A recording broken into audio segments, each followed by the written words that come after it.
السلام علیکم ورحمۃ اللہ وبرکاتہ۔ الحمد للہ وکفی وسلام علی عبادہ الذین اصطفی، اما بعد۔ اعوذ باللہ من الشیطان الرجیم، بسم اللہ الرحمن الرحیم۔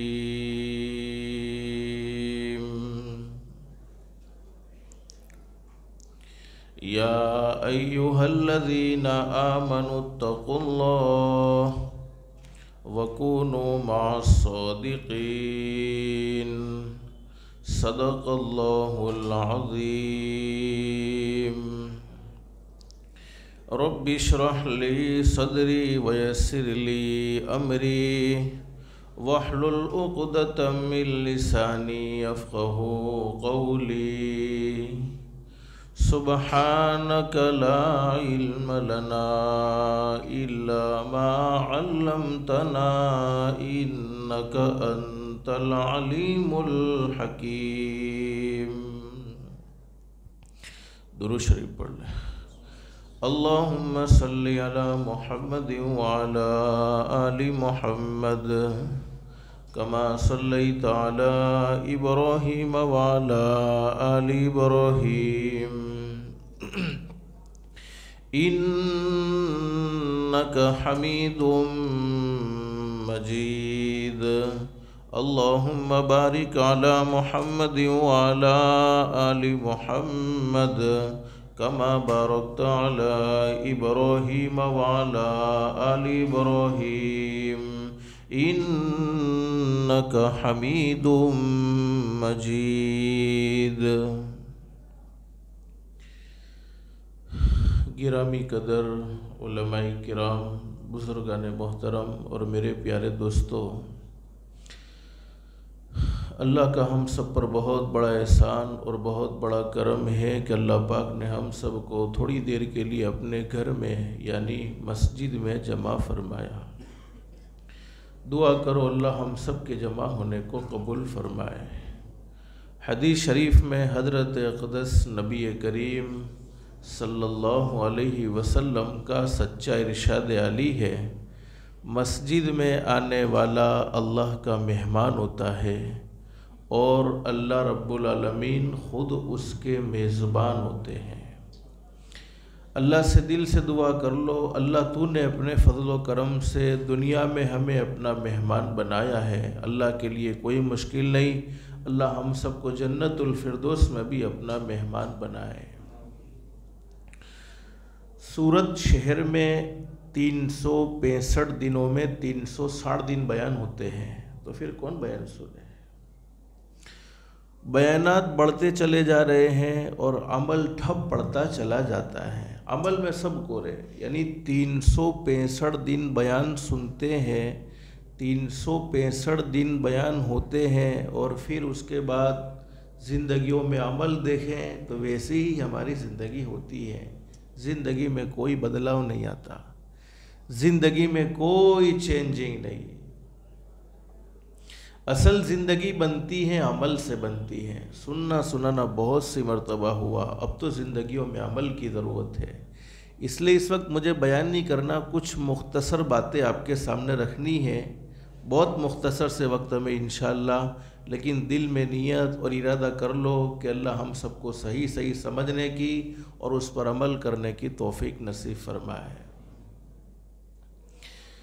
دنیا میں ہر انسان کے دوست بھی ہوتے ہیں، دشمن بھی ہوتے ہیں، ہوتے نہیں ہوتے، دشمن بھی ہوتے ہیں، دوست بھی ہوتے ہیں۔ دوست کو پہچاننا آسان ہے، اس لیے کہ ظاہر بات ہے وہ ہمارا خیر خواہ ہوتا ہے، ہمارے ساتھ حسن سلوک کرتا ہے، اچھا معاملہ کرتا ہے، لیکن دشمن کو پہچاننا بہت مشکل ہے، اس لیے کہ کبھی کبھی دشمن دوست کے روپ میں بھی ہوا کرتا ہے، کبھی کبھی دشمن دوست کے روپ میں بھی ہوا کرتا ہے۔ دشمن کو آسانی کے ساتھ پہچانا بولو نہیں جا سکتا، دوست کو پہچانا جا سکتا ہے، لیکن ہر انسان کے دوست اور دشمن ضرور ہوتے ہیں۔ حضرت نبی کریم صلی اللہ علیہ وسلم جن کے صدقے میں اللہ نے پوری کائنات کو سجایا، جن کے صدقے میں اللہ پاک نے پوری کائنات کو بنایا۔ حضرت نبی کریم صلی اللہ علیہ وسلم کی پوری زندگی کا مقصد یہی تھا، اللہ کے بندوں کو اللہ سے ملائے، ایک اللہ کا تعارف کروائے، دنیا کی زندگی گزارنے کا صحیح طریقہ بتلائے، اور یہاں سے مر کر چلے جانا ہے، یعنی آخرت کی زندگی میں کیسے کامیابی ملے گی، وہ ساری باتیں ہمارے آقا حضرت محمد الرسول اللہ صلی اللہ علیہ وسلم نے اپنی امت کے سامنے واضح فرما دی۔ لیکن ہمارے نبی کے بھی بولو کٹر دشمن تھے، دشمنی میں ایسے آگے بڑھے کہ حضرت نبی کریم صلی اللہ علیہ وسلم کو مکۃ المکرمہ چھوڑ کر مدینۃ المنورہ ہجرت کرنے پر مجبور کر دیا۔ دشمن بھی ہوتے ہیں، دوست بھی ہوتے ہیں، لیکن کبھی کبھی ہو سکتا ہے ہماری سوچ غلط، اس لیے کہ ہم ناقص ہے۔ وَخُلِقَ الْإِنسَانُ ضَعِيفًا، اللہ نے انسان کو کمزور پیدا کیا ہے، تو ہماری سوچ غلط ہو سکتی ہے۔ کامل اور اکمل لوگ انبیاء اکرام کی جماعت، جن سے وہ لوگ کوئی مسٹیک ہوتی نہیں ہے، جن سے کوئی گناہ ہوتا نہیں ہے، اس لیے کہ اللہ پاک انہیں ہمیشہ محفوظ رکھتے ہیں۔ اس لیے کہ انبیاء کرام کی جماعت اللہ رب العالمین خود منتخب فرماتے ہیں، لیکن ولی بننا یہ ہر انسان اپنے بس سے ولی بن سکتا ہے۔ نبی بننا انسان کے بس کی بات بولو نہیں ہوتی ہے، نبی بننا انسان کے بس کی بات نہیں، ولی بننا انسان جتنا اللہ سے ڈرے گا اتنا اللہ کا ولی بنے گا۔ تو حضرت نبی کریم صلی اللہ علیہ وسلم کے بھی دشمن رہے ہیں، لیکن ہماری سوچ کبھی غلط بھی ہو سکتی ہے۔ کسی کو ہم اپنا دشمن سمجھتے ہو، لیکن حقیقت یہ ہے کہ وہ ہمارا دوست ہو، اور کسی کو ہم اپنا دوست سمجھتے ہو، لیکن حقیقت یہ ہے کہ وہ ہمارا دشمن ہو۔ ہماری سوچ غلط ہو سکتی ہے، لیکن یاد رکھو علماء نے لکھا ہے کہ صحیح دوستوں کی پہچان یہ ہے کہ وہ منہ پر کبھی ہماری تعریف نہیں کریں گے، بلکہ ہمیشہ ہماری کمزوریاں منہ پر بتلائیں گے، تعریف کریں گے، پیٹھ پیچھے کریں گے۔ اور غدار اور دھوکے باز دوستوں کی پہچان یہ ہے، منہ پر تو بڑی اچھی تعریف کریں گے، اس لیے کہ مطلب ہی ہے نا، مطلب نکالنے کے لیے تعریف کی ضرورت ہوتی ہے، لیکن پیٹھ پیچھے پیٹ بھر کر برائی کریں گے۔ تو میں نے کہا ہماری سوچ بولو غلط ہو سکتی ہے، کسی کو ہم اپنا دوست سمجھتے ہو، لیکن حقیقت میں وہ بولو ہمارا دشمن ہو، اور کسی کو دشمن سمجھتے ہو لیکن حقیقت میں وہ ہمارا دوست ہو۔ لیکن اللہ رب العالمین قرآن کریم میں ہمیں اپنے دشمن سے باخبر کرتے ہیں۔ اللہ کی بات تو بولو غلط ہو سکتی نہیں، اللہ کا فیصلہ غلط ہو سکتا نہیں۔ اللہ قرآن کریم میں فرماتے ہیں وَقُلْ لِعِبَادِي يَقُولُوا الَّتِي هِيَ أَحْسَنُ، جب بھی اپنی زبان سے کوئی بات کرو تو ایسی بات کرو کہ سامنے والے کو اچھی لگے، اچھا کلام زبان سے نکلنا چاہیے، کسی کے دل کے ٹکڑے کر دینے والی بات اپنی زبان سے نہ نکالو۔ إِنَّ الشَّيْطَانَ يَنزَغُ بَيْنَهُمْ، اس لیے کہ شیطان فساد پھیلانے میں بہت ماہر ہے، شیطان فتنے کرنے میں بہت ماہر ہے، وہ طرح کے وسوسے دلوں میں ڈال کر تمہیں آپس میں لڑائے گا، تمہیں جھگڑائے گا۔ آگے اللہ قرآن کریم میں فرماتے ہیں کہ شیطان تمہارا کٹر دشمن ہے، اور قرآن کریم کے ایک مقام پر فرماتے ہیں کہ شیطان تمہارا دشمن، تم بھی اس کو اپنا دشمن سمجھو۔ اب شیطان ہمارا کٹر دشمن، تو شیطان کی پہلی کوشش تو یہ ہوتی ہے کہ ہم کوئی عمل اللہ کو راضی کرنے والا بولو نہ کرے، ہمیشہ شیطان گناہوں کی طرف ہمیں لے جانے کی کوشش کرتا ہے۔ پہلی کوشش شیطان کی یہی رہتی ہے کہ کوئی بھی اللہ کا بندہ اللہ کے سامنے جھکے نہیں، مسجدوں کو آباد نہ کرے، نمازوں کی طرف متوجہ نہ ہو جائے، بلکہ ہمیشہ اللہ کو ناراض کرنے والے کام کرے۔ یہ شیطان کی پہلی کوشش رہتی ہے، لیکن شیطان کا حملہ ہر کسی پر چلتا نہیں ہے۔ جو اللہ سے ڈرنے والے ہوتے ہیں، جن کا تعلق اللہ والوں سے مضبوط ہوتا ہے، تو پھر شیطان کا حملہ بولو ان کے دلوں پر ہوتا نہیں ہے۔ تو اب شیطان کیا کرتا ہے، جب نیک عمل کر لیا، ہمت کر کے، کوشش کر کے، اللہ کو سامنے رکھتے ہوئے، اپنی آخرت کو سامنے رکھتے ہوئے، تو اب شیطان اس نیک عمل کو برباد کرنے کی کوشش کرتا ہے، بگاڑنے کی کوشش کرتا ہے، تباہ کر دینے کی کوشش کرتا ہے۔ شیطان نیک عمل کو کیسے بگاڑتا ہے، بس اسی پر مجھے مختصر باتیں آپ کے سامنے رکھنی ہے۔ اللہ سے دل سے دعا کر لو، اللہ ہم سب کو عمل کی توفیق نصیب فرمائے۔ بہت سے اللہ کے نیک بندے ایسے ہیں چوری نہیں کرتے، بولو کوئی کرتا ہے چوری؟ نہیں کرتے، ہم کو اللہ سے ڈر لگتا ہے کہ نہیں لگتا؟ بہت سے اللہ کے بندے ایسے ہیں جو بدکاری کی طرف بھی بولو نہیں جاتے، کون جائے گا زیناکاری کی طرف؟ اس لیے کہ وہ ہلاکت ہیں، بربادی ہیں، تباہی ہیں۔ بہت سے اللہ کے بندے ایسے ہیں جنہوں نے اپنی آنکھوں کی حفاظت کرنا بھی سیکھ لیا ہے کہ آنکھوں کو بھی کنٹرول میں رکھتے ہیں، غلط آنکھوں کو بولو نہیں استعمال کرتے ہیں۔ یہ نیکی کی توفیق بولو کس کی طرف سے ملتی ہے؟ آج امت اگر سب سے زیادہ کسی گناہ میں مبتلا ہے، زندگیوں میں پریشانی، زندگیوں میں الجھنیں ہیں، وہ ایک ہی گناہ ہے، ہماری زبان کا گناہ۔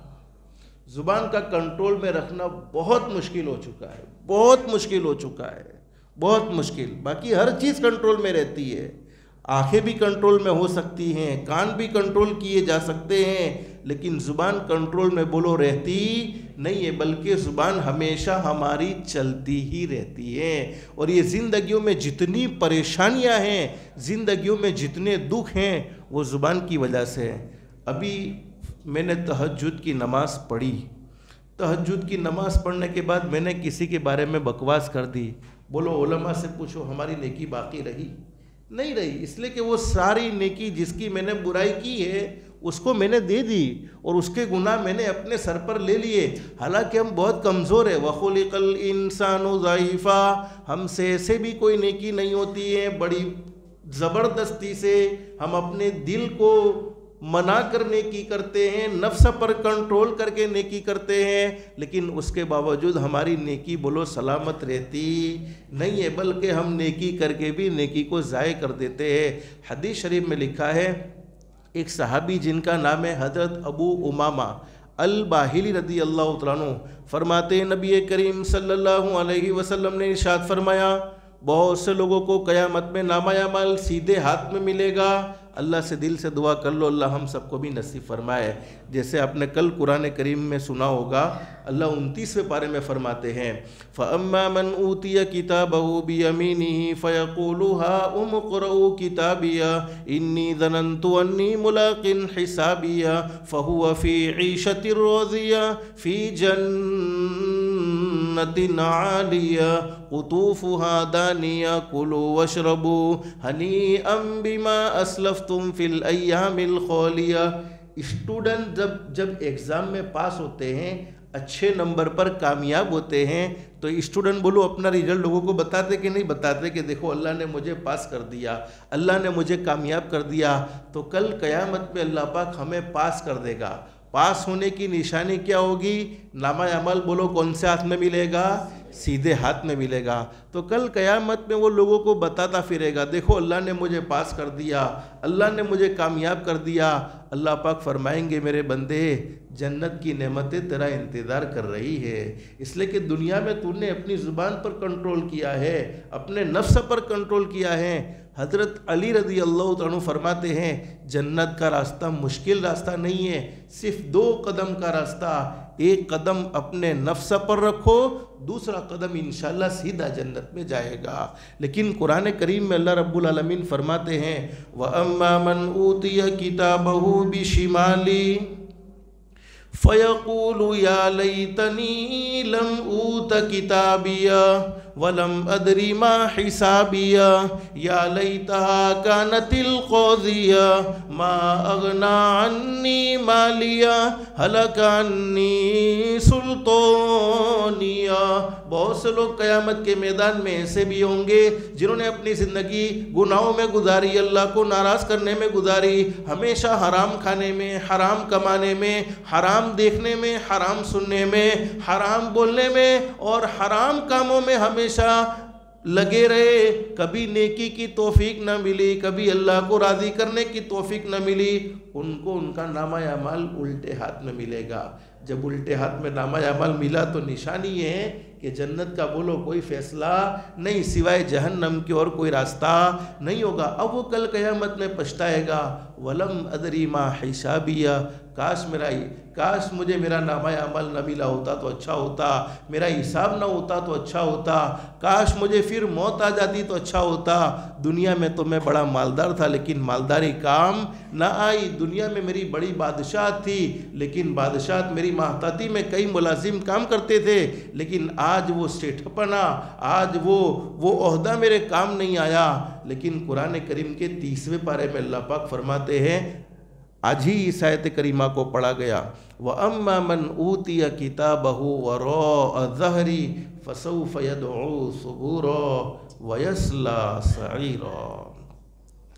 کل قیامت میں کچھ لوگ ایسے ہوں گے جن کو ان کا نامہ اعمال سیدھے ہاتھ میں نہیں ملے گا، الٹے ہاتھ میں بولو نہیں، کہاں ملے گا؟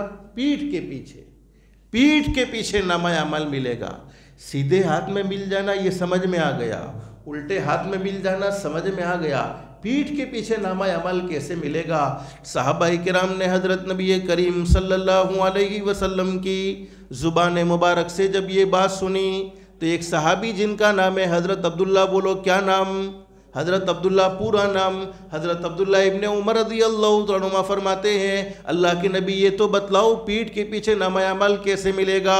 حضرت نبی کریم صلی اللہ علیہ وسلم کو امت سے بڑی محبت تھی، امت سے بڑا پیار تھا۔ حضرت نبی کریم صلی اللہ علیہ وسلم کی آنکھوں میں آنسو آ گئے اور ہمارے نبی حضرت محمد رسول اللہ صلی اللہ علیہ وسلم نے فرمایا، سنو میرے صحابہ کرام، جس بندے کے بارے میں اللہ پاک نے یہ فیصلہ کیا ہوگا کہ اس بندے کو پیٹھ کے پیچھے نامہ عمل دینا ہے، کل قیامت میں اس بندے کو بلایا جائے گا اور ایک فرشتہ ہوگا، ایک فرشتے کے ہاتھ میں لوہا، جس کو ہم اپنی زبان میں لوکھن بھی کہتے ہیں، سمجھتے ہیں نا بھائی لوہا لوکھن، جس کو جہنم میں 3000 سال تک گرمایا گیا ہوگا، 3000 سال تک تپایا گیا ہوگا، اور دوسرا فرشتہ آئے گا اور اس بندے کے الٹے ہاتھ کو پکڑے گا، ہڈیوں کو موڑے گا، انگلیوں کو موڑے گا، اور پہلا فرشتہ لوہے سے سینے میں سوراخ کرے گا، ہول کرے گا اور پیٹھ کے پیچھے نکالے گا، دوسرا فرشتہ الٹا ہاتھ پکڑ کر سینے میں داخل کرے گا اور پیٹھ کے پیچھے سے کھینچ لیا جائے گا اور وہاں اس کو اس کا نامہ عمل دے دیا جائے گا۔ لیکن صحابہ کرام قرآن کریم کی باتوں کو سن کر بڑے ڈرنے والے تھے، لرزنے والے تھے، ہمارے دل بہت سخت ہو گئے ہیں، اس لیے ہم نے قرآن کریم کو سنا لیکن دل پر بولو کوئی اثر؟ اگر آج آپ عربی جانتے اور یہ حفاظ کرام نے قرآن کریم سنایا، اللہ ان کے سنانے کو قبول فرمائے، ہمارے سننے کو قبول فرمائے، تو قرآن کریم کی کئی آیتیں ایسی انہوں نے پڑھی ہیں کہ چیخیں نکل جاوے کہ کل قیامت میں یہ بھی ہونے والا ہے۔ ایک صحابی کو پوری رات نیند نہیں آئی، کبھی ادھر کروٹ بدل رہے ہیں، کبھی ادھر کروٹ بدل رہے ہیں۔ اس زمانے کی بیٹی بھی کیسی بیٹی ہوگی، بیٹی نے دیکھ لیا ابا کو نیند نہیں آتی ہے، ابا بے چین اور بے قرار ہیں، اب باپ کو بے چین بیٹی دیکھ رہی ہے تو بیٹی کی بھی نیند ختم ہو گئی، بیٹی پوری رات اپنے ابا کی حرکت دیکھتی رہی کہ میرے ابا بڑے بے چین ہیں، کروٹیں بدل رہے ہیں لیکن سوتے نہیں ہیں۔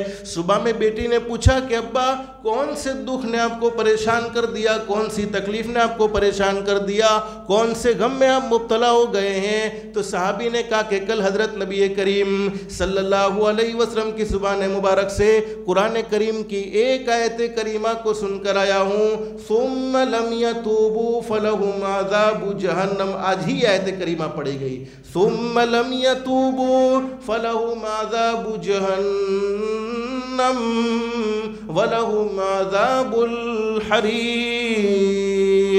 اللہ قرآن کریم میں فرماتے میرے بندو سنبھل کے رہنا، میرے بندو ہوش میں رہنا، تم یہ مت سمجھو کہ توبہ کا وقت مل جائے گا، معلوم نہیں موت کب آ جائے، زندگی کا چراغ کب بجھ جائے، اور بغیر توبہ کے حرام کھاتے ہوئے، حرام کماتے ہوئے، سودی لین دین کرتے ہوئے، لوگوں پر الزام لگاتے ہوئے، لوگوں پر تہمت لگاتے ہوئے، فساد و فتنوں کو پھیلاتے ہوئے، آپس میں لڑائی جھگڑے کراتے ہوئے موت آ گئی، اللہ فرماتے پھر میرے عذاب سے بولو تمہیں بچانے والا کوئی نہیں ہوگا۔ صحابی فرماتے کہ کل حضرت نبی کریم صلی اللہ علیہ وسلم کی زبان مبارک سے یہ آیت کریمہ سن کر آیا ہوں، دل بے چین اور بے قرار ہو گیا ہے، ہمارے دل بہت سخت ہو گئے ہیں، اس لیے قرآن کی آیتوں کا بولو دل پر اثر ہوتا نہیں ہے۔ اب حضرت عبداللہ نے جب یہ باتیں سنی کہ کل قیامت میں ایسی ذلت کے ساتھ پیٹھ کے پیچھے نامہ عمل دیا جائے گا کہ فرشتے لوہے سے سینے میں سوراخ کریں گے، دوسرا فرشتہ ہاتھ کو ڈال کر پیٹھ کے پیچھے کھینچے گا۔ حضرت عبداللہ بڑے پریشان ہو گئے، گھبرا گئے، بیٹھے تھے کھڑے ہو گئے کہ اللہ کے نبی ایسا خطرناک عذاب کون برداشت کرے گا؟ اس وقت ہمارے نبی نے فرمایا عبداللہ یہ تو پوچھ کہ یہ عذاب کن لوگوں کو دیا جائے گا، یہ تو پوچھ کہ یہ عذاب کن لوگوں کو دیا جائے گا۔ اس وقت حضرت نبی کریم صلی اللہ علیہ وسلم نے فرمایا سنو میرے صحابہ کرام، میری امت کے دو قسم کے لوگوں کو یہ عذاب دیا جائے گا۔ سب سے پہلی قسم کے وہ لوگ جو کسی کے دین کے کام میں روڑا ڈالنے والے ہوں گے، خود تو دین کا کام کرتے نہیں تھے، خود تو امر بالمعروف کرتے نہیں تھے، خود تو نہی عن المنکر کرتے نہیں تھے، خود تو اللہ کے دین کی محنت میں لگتے نہیں تھے، خود تو مسجدوں کو آباد کرنے کی فکر کرتے نہیں تھے، لیکن جو کرتے تھے ان کے راستے میں روڑے ڈالنے والے ہوں گے۔ اللہ ہم سب کی حفاظت فرمائے، اللہ ہم سب کی حفاظت فرمائے۔ اللہ رب العالمین فرماتے میرے بندو میرا دین تمہارا محتاج بولو نہیں ہے، تم میرے دین کے مددگار بنتے ہو، میرے دین کی محنت کرتے ہو تو یہ تمہاری خوش قسمتی ہے۔ یا ایھا الذین آمنوا ان تنصروا اللہ ینصرکم ویثبت اقدامکم، اگر تم میرے دین کے مددگار بن جاتے ہو، دین کے سپورٹر بن جاتے ہو، حالانکہ میں تمہارا محتاج نہیں ہوں لیکن فائدہ تمہارا یہ ہے، اللہ فرماتے میں تمہارے قدم کو جما دوں گا دشمنوں کے مقابلے میں، پھر تمہارے سامنے کوئی ہاتھ اٹھا کر بھی آنکھ اٹھا کر بھی نہیں دیکھ سکتا ہے، کوئی تمہارے سامنے غالب نہیں آ سکتا ہے۔ تو کہہ دو نا الحمدللہ، بولو کہو الحمدللہ۔ پہلی قسم میں تو ہم نہیں ہیں، بولو ہم نے کسی کو مسجد میں آنے سے روکا؟ ارے بولو روکا؟ جماعت میں جانے سے روکا؟ قرآن پڑھنے سے روکا؟ دین کی محنت کرنے سے روکا؟ تعلیم میں بیٹھنے سے روکا؟ نہیں روکا۔ گشت میں آنے سے روکا؟ نہیں روکا۔ تو کہو الحمدللہ پہلی قسم میں تو ہم جو ہے اللہ ان کو ہدایت نصیب فرمائے۔ ہمارے نبی نے فرمایا دوسری قسم کے وہ لوگ جنہوں نے نمازوں کا بھی بہت اہتمام کیا ہوگا۔ ہم نماز پر تو بہت سنتے، روزے پر تو بہت سنتے، زکوٰۃ پر تو بہت سنتے، حج پر تو بہت سنتے۔ جنہوں نے نمازوں کا اہتمام کیا، روزے بھی رکھتے رہے، نوافل کا بھی اہتمام کیا، حج بھی کیے، عمرہ بھی کیے، صدقات و خیرات بھی کیا، لیکن ان کو بھی ان کا نامہ اعمال پیٹھ کے پیچھے ملے گا۔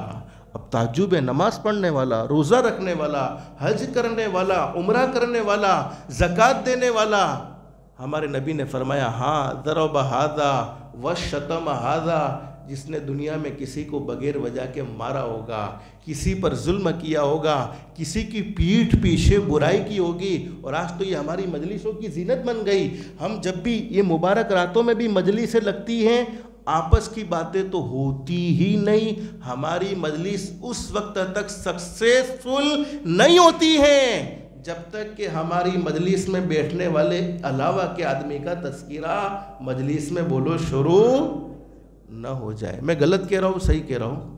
اچھا آپ کے یہاں سب فرشتے رہتے ہو تو مجھے نہیں معلوم، لیکن ہم نے تو دیکھا ہے ہماری مجلسوں میں، اسی لیے میں نے کہا نا بڑے دیندار لوگوں کو شیطان کبھی زنا کی طرف بولو نہیں لے جاتا ہے، شیطان ان کو شراب کے اڈے پر نہیں لے جاتا ہے، شیطان ان کو جوا کے اڈے پر نہیں لے جاتا ہے، شیطان دیندار لوگوں سے غیبت کرواتا ہے، پیٹھ پیچھے برائیاں کرواتا ہے۔ تو فرمایا جس نے دنیا میں کسی کا حق مارا ہوگا، کسی کی پیٹھ پیچھے برائی کی ہوگی، کسی سے قرضہ لیا ہوگا لیکن اس کے قرضے کو واپس نہ کیا، کسی کی زمین پر ناجائز قبضہ کر دیا ہوگا، کسی کے مکان کو دبایا ہوگا، کسی کی دکان کو دبایا ہوگا اور بغیر توبہ کے بغیر معافی کے مر گیا ہے، اس کو بھی اس کا نامہ اعمال پیٹھ کے پیچھے ملنے والا ہے۔ اللہ ہم سب کی حفاظت فرمائے، اللہ ہم سب کی حفاظت فرمائے۔ جس نے ماں باپ کے ساتھ برا سلوک کیا، رشتہ داروں کے ساتھ برا سلوک کیا، پڑوسیوں کے ساتھ برا سلوک کیا، اس کے بارے میں سوچو کہ کیا انجام ہوگا۔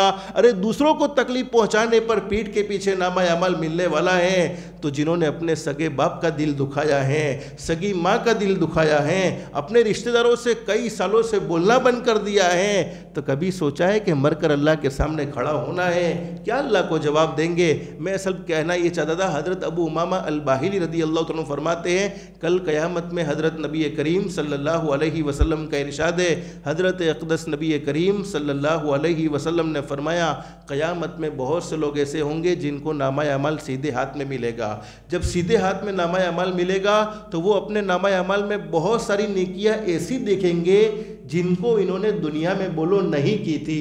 مثال کے طور پر دنیا میں حج نہیں کیا لیکن اپنے نامہ اعمال میں حج نظر آ رہا ہے، عمرہ نہیں کیا لیکن نامہ اعمال میں عمرہ نظر آ رہا ہے، صدقات و خیرات نہیں کیا لیکن نامہ اعمال میں صدقات و خیرات نظر آ رہا ہے، تو کل قیامت میں وہ لوگ اللہ سے پوچھیں گے الہ العالمین ہم نے دنیا میں ایسے کوئی نیک عمل تو کیے نہیں تھے لیکن ہم پر فضل کا معاملہ کیسے ہو گیا، رحم کا معاملہ کیسے ہو گیا، احسان کا معاملہ کیسے ہو گیا؟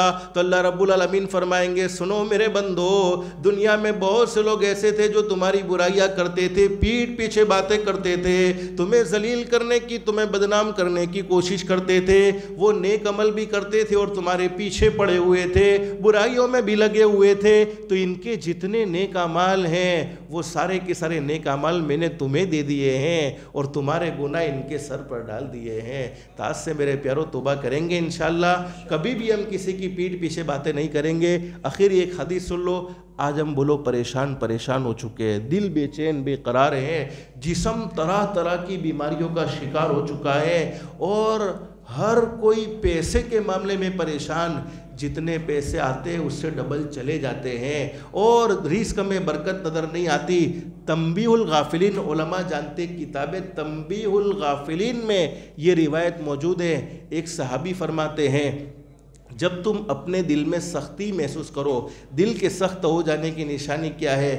دل میں کسی کے بارے میں ہمدردی نہیں ہے، دل میں کسی کے بارے میں اچھا گمان نہیں ہے، قرآن کی باتوں کو سنتے ہیں، حدیث کی باتوں کو سنتے ہیں لیکن دل پر اس کا بولو کوئی اثر ہوتا نہیں ہے، تو سمجھ لینا چاہیے دل سخت ہو چکا ہے۔ فرمایا کہ جب تم اپنے دل میں سختی محسوس کرو اور جسم میں طرح طرح کی بیماریوں کا سامنا کرو، ایک بیماری ختم نہیں ہوتی، فوراً دوسری بیماری جسم پر لگ جاتی ہے، یعنی تمہارا جسم دن بدن گلتا ہی چلا جاتا ہے اور رزق میں محرومی دیکھو، تمہارے پیسوں میں برکت نظر نہیں آتی ہے، تو سمجھ لینا تم نے اپنی زبان سے کوئی ایسی بات کہی ہے جو کسی کے دل کے ٹکڑے ٹکڑے کر دینے والی ہے، کسی کے دل کو زخمی کر دینے والی ہے۔ اس لیے میرے بھائیوں، نماز پر بہت سنتے ہیں، روزے پر بہت سنتے ہیں، فلانا عمل کریں گے تو فلانا انعام ملے گا، فلانا عمل کریں گے، بے شک فلانے عمل پر فلانا انعام ملے گا،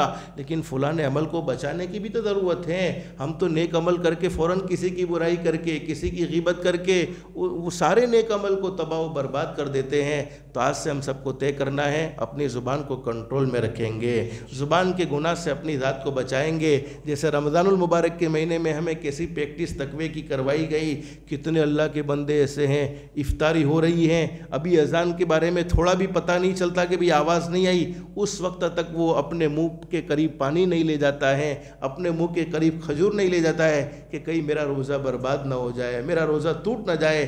ایسا ڈر ہر مرحلے میں ہونا چاہیے کہ میں نے اپنی زبان سے کسی کے بارے میں کوئی بات کی ہے، کل قیامت میں اللہ کے سامنے مجھے وہ ثابت کرنی پڑے گی۔ حضرت عقبہ ابن عامر رضی اللہ عنہ فرماتے ہیں نبی کریم صلی اللہ علیہ وسلم سے میں نے پوچھا اللہ کے نبی نجات کا راستہ کیا ہے، چھٹکارے کا راستہ کیا ہے؟ تو حضرت نبی کریم صلی اللہ علیہ وسلم نے فرمایا جتنا ہو سکے اپنی زبان پر کنٹرول کرتے رہو، اور فرمایا نبی کریم صلی اللہ علیہ وسلم نے اپنے گھر میں رہو، بغیر ضرورت کے گھر سے باہر نہ نکلو، اس لیے کہ بازار میں گناہ ہی گناہ ہے اور بازار شیطان کے اڈے ہیں، اور فرمایا نبی کریم صلی اللہ علیہ وسلم نے اپنے گناہوں پر روتے رہو۔ تو آج سے میرے بھائیو دو کام کی نیت کر لو، کرتے ہو انشاءاللہ۔ رمضان کا مہینہ چلا جائے گا، دیکھو جانے کو ہے، لوگ کہتے ہیں رمضان کا مہینہ مہمان، رمضان کا مہینہ مہمان نہیں، مہمان تو ہم ہیں، رمضان تو قیامت تک بار بار آتا رہے گا، لیکن آئندہ رمضان میں بولو ہمارے رہنے کی کوئی گارنٹی نہیں ہے۔ اسی لیے عید کو عید اسی لیے کہتے ہیں، عید کے معنی بار بار لوٹ کر واپس آنا، لیکن اس کے منانے والے ہمیشہ نہیں رہیں گے۔ کرتے دو کام کی نیت. نمبر 1 5 وقت کی نماز کہہ دو انشاءاللہ. جیسے رمضان کے مہینے میں نمازوں کا اہتمام کیا، رمضان کا مہینہ چلا جانے کے بعد مسجدیں بند نہیں ہو جائے گی، مسجدیں کھلی رہے گی، نمازوں کا ضرور اہتمام کریں گے انشاءاللہ. نماز پڑھنے کی برکت سے ہم اللہ کے سامنے جھکیں گے. اللہ ہمیں کسی کے سامنے جھکنے نہیں دے گا، بلکہ پوری دنیا کو اللہ ہمارے سامنے جھکا دے گا. اور اگر ہم اللہ کے سامنے نہیں جھکتے ہیں پھر ہمیں دنیا والوں کے سامنے جھکنا پڑے گا. تو پہلا کام 5 وقت کی نماز کا ضرور اہتمام کریں گے انشاءاللہ. اللہ ہم سب کو 5 وقت کی نماز کا اہتمام کی توفیق نصیب فرمائے. اور دوسرا کام، اپنی ذات سے کسی کو دکھ نہیں پہنچائیں گے، کسی کو تکلیف نہیں پہنچائیں گے. کسی کے ساتھ اچھا سلوک نہیں کر سکتے ہیں، اس کے ساتھ برا سلوک بھی نہ کرے. اب میں کسی کی برائی کروں، مجھے کیا فائدہ ہوگا؟ کوئی فائدہ نہیں، بلکہ اپنی آخرت کو بھی تباہ کرنا، اپنی دنیا کو بھی تباہ کرنا. اور کما تدین تدان، جیسا کرو گے بولو ویسا بھرو گے. حدیث شریف میں فرمایا نبی کریم صلی اللہ علیہ وسلم نے، اللہ رب العالمین بڑے کریم ہے، بڑے رحیم ہے. پوری زندگی گناہوں میں گزر جائے، پوری زندگی نافرمانی میں گزر جائے، لیکن صرف ایک مرتبہ کہہ دیا جائے استغفر اللہ، کہہ دو استغفر اللہ، پھر کہو استغفر اللہ استغفر اللہ. ارے استحضار کے ساتھ کہو استغفر اللہ، جس کے معنی یہ ہے کہ اے اللہ میں تجھ سے معافی مانگتا ہوں. اللہ رب العالمین آسمان پر فرماتے میرے بندے تو نے مجھ سے معافی مانگی ہے، میں نے تیری زندگی کے سارے گناہوں کو معاف کر دیا ہے، اور ایسا معاف کیا ہے التائب من الذنب کمن لا ذنب لہ، جیسا کہ تو نے کوئی گناہ کیا ہی نہیں تھا، کوئی اللہ کی نافرمانی کی ہی نہیں تھی. اللہ بڑے کریم بڑے رحیم. پوری زندگی گناہوں میں گزر جائے، نافرمانی میں گزر جائے، اللہ پاک ضرور معاف کر دیں گے. لیکن 2 گناہ ایسے ہیں جن کی سزا مرنے کے بعد تو ملتی ہی ملتی ہیں، لیکن مرنے سے پہلے دنیا میں بھی ضرور مل جاتی ہے. نمبر 1 جس نے اپنے ماں باپ کے دل کے ٹکڑے ٹکڑے کیے ہو، اس لحاظ سے اپنے ماں باپ کو راضی کر لیں گے. ماں باپ بہت بڑی نعمت ہے. حدیث شریف میں فرمایا نبی کریم صلی اللہ علیہ وسلم نے، میرے وہ امتی جنہوں نے ضعیفوں پر مہربانی کی، اپنے ماں باپ کے ساتھ شفقت کا معاملہ کیا، اور اپنے ماتحتوں پر احسان کا معاملہ کیا، اللہ پاک ان کے لیے موت کو آسان فرما دے گا، مرنے کے وقت کو ان کے لیے آسان فرما دے گا. تو پہلا گناہ جس نے اپنے ماں باپ کے دل کے بولو ٹکڑے ٹکڑے کیے ہو. اور دوسرا گناہ جس نے کسی پر ظلم کیا، ذاتی کا معاملہ کیا، کسی کا دل دکھایا. سامنے والا کمزور ہے، پیدا کرنے والا اللہ بولو کمزور نہیں ہے. اللہ پاک ضرور جواب دیتے ہیں. اس لیے حدیث میں ہے جب ہمارے نبی کسی کو حاکم بنا کر بیچتے تھے، یہ وصیت کرتے تھے، یہ نصیحت کرتے تھے کہ مظلوم کی بد دعا سے ہمیشہ بچتے رہنا.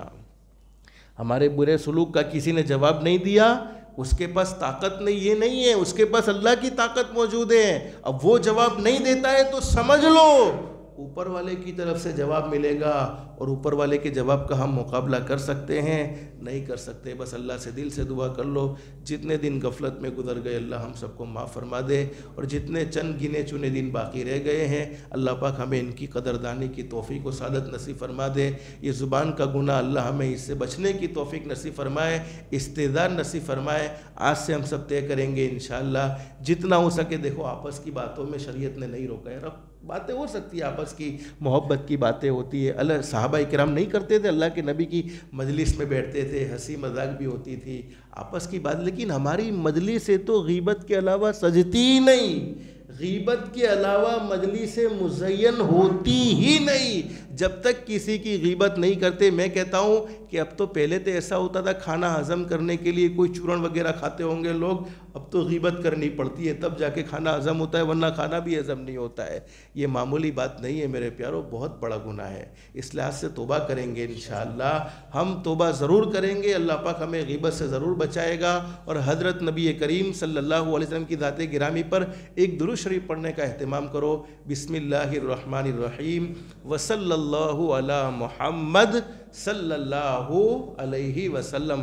بس یہ چھوٹا سا درود شریف علماء نے لکھا ہے کہ یہ درود شریف پڑھنے کی برکت سے ہم بھی کسی کی غیبت میں مبتلا نہیں ہوں گے، اور ہماری بھی کوئی غیبت نہیں کرے گا. اور کرے گا تو بھی کیا فرق پڑے گا؟ بولو ہمارا کوئی نقصان ہے؟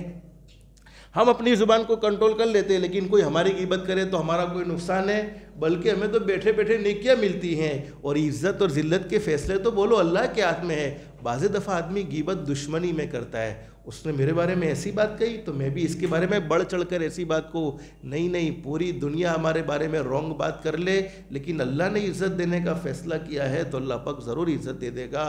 تو اس لیے اپنی زبان کو ضرور کنٹرول میں رکھیں گے، اپنے اخلاق کو ضرور درست کریں گے، ہر ایک کے ساتھ حسن سلوک، ماں باپ کے ساتھ حسن سلوک، رشتہ داروں کے ساتھ حسن سلوک۔ رمضان کے مہینے میں نمازوں کا اہتمام کیا، رمضان کے مہینہ جانے کے بعد بھی نمازوں کا اہتمام کریں گے۔ اللہ پاک ہم سب کو 5 وقت کی نماز کا اہتمام کی توفیق نصیب فرمائے، ہماری دنیا بھی بہتر سے بہتر بنائے، آخرت بھی بہتر سے بہتر بنائے، اللہ کے احکام کے مطابق، حضرت نبی کریم صلی اللہ علیہ وسلم کے طریقے کے مطابق زندگی گزارنے کی توفیق و سعادت نصیب فرمائے۔ اللہ پاک ہم سب کو کہنے سننے سے زیادہ اخلاص، استخلاص اور استقامت کے ساتھ عمل کی توفیق نصیب فرمائے، آمین یا رب العالمین۔ وآخر دعوانا ان الحمد للہ رب العالمین۔ دعا پڑھ لیں، مختصر دعا کر لے ساتھی۔ اللہم لک الحمد کما انت اہل فصلی وسلم علی سیدنا محمد کما انت اہل وفل بنا ما انت اہل فإنک اہل التقوی و اہل المغفرہ۔ اے اللہ ہم سب کے ساتھ کرم کا، رحم کا، عافیت کا معاملہ فرما دے، ہم سب کے گناہوں کو معاف فرما دے۔ زندگی بہت غفلت میں گزر گئی، مولا کریم گناہ کرتے کرتے اب تو جسم بھی تھک چکا ہے، زبان بھی تھک چکی ہے، آنکھیں بھی تھک چکی ہیں، کان بھی غلط سنتے ہوئے تھک چکے ہیں۔ مولا پھر بھی ہم گناہوں سے باز نہیں آئے ہیں، تیرا ہی فضل شامل حال ہوگا تبھی ہم گناہ سے بچ سکتے ہیں۔ مولا ہم سب کے لیے گناہوں سے بچنا آسان فرما دے، اور نیکی کی ہم سب کو توفیق و سعادت نصیب فرما دے۔ رمضان کا پیارا مہینہ تو نے نصیب فرمایا، مولا ہم سب کی مغفرت فرما دے، بار بار زندگیوں میں رمضان کا مہینہ نصیب فرما دے۔ اگر یہ ہمارا رمضان آخری رمضان ہے تو مولا ہم سب کے ساتھ کرم کا معاملہ فرما لے، اپنی رحمت سے ہمیں محروم نہ فرما دینا، اپنی رحمت سے ہمیں محروم نہ فرما دینا۔ مولا کریم امت میں جتنے بیمار ہیں تمام کو شفا نصیب فرما دے، جتنے امت میں پریشان ہیں ہر ایک کی پریشانیوں کو دور فرما دے۔ مولا کریم خاص طور پر فلسطین کے مسلمانوں پر ظلم و ستم ڈھائے جا رہے ہیں، مولا ہم عید کا انتظار کر رہے ہیں اور وہ معصوم بچے بلک رہے ہیں۔ مولا انہیں بھی ان کے فلسطین کے مسلمانوں کو ان کے بچوں سے بھی محبت ہے، مولا ہم اپنے بچوں کا تڑپنا برداشت نہیں کرتے ہیں، لیکن وہ کیسے برداشت کرتے ہوں گے؟ ہمارے پاس ایسی کوئی طاقت بھی نہیں ہے، قوت بھی نہیں ہے کہ ان طاقت اور قوت کے زور پر ان کی مدد کر سکیں، صرف تو سے دعاؤں میں بھیک مانگتے ہیں۔ مولا عافیت کا معاملہ فرما دے، عافیت کا معاملہ فرما دے۔ ہم زیادہ آزمائش کے قابل نہیں رہے ہیں، بہت کمزور ہے مولا، بہت کمزور ہے، ہم پر رحم کا معاملہ فرما دے، کرم کا معاملہ فرما دے۔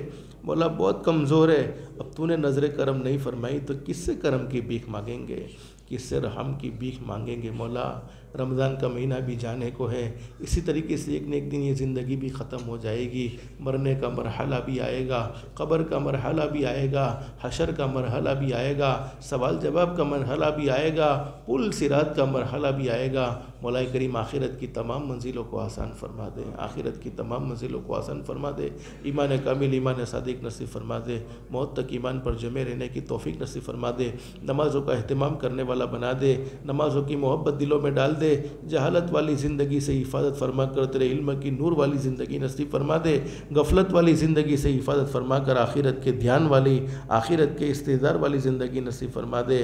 مولا کریم، مولا کریم، مولا کریم، ہمیں مانگنا نہیں آتا لیکن تجھے دینا تو ضرور آتا ہے، ہمیں ایک بنا دے، نیک بنا دے، دلوں کو پاک اور صاف فرما دے، دل کی سختیوں کو دور فرما دے، آپس میں محبت کے ساتھ زندگی گزارنے کی توفیق نصیب فرما دے، نفرت والی زندگی سے ہم سب کی حفاظت فرما دے، تیرے دین کی محنت کے لیے ہم سب کو قبول فرما لے، اخلاص اور للہیت کا جذبہ نصیب فرما دے۔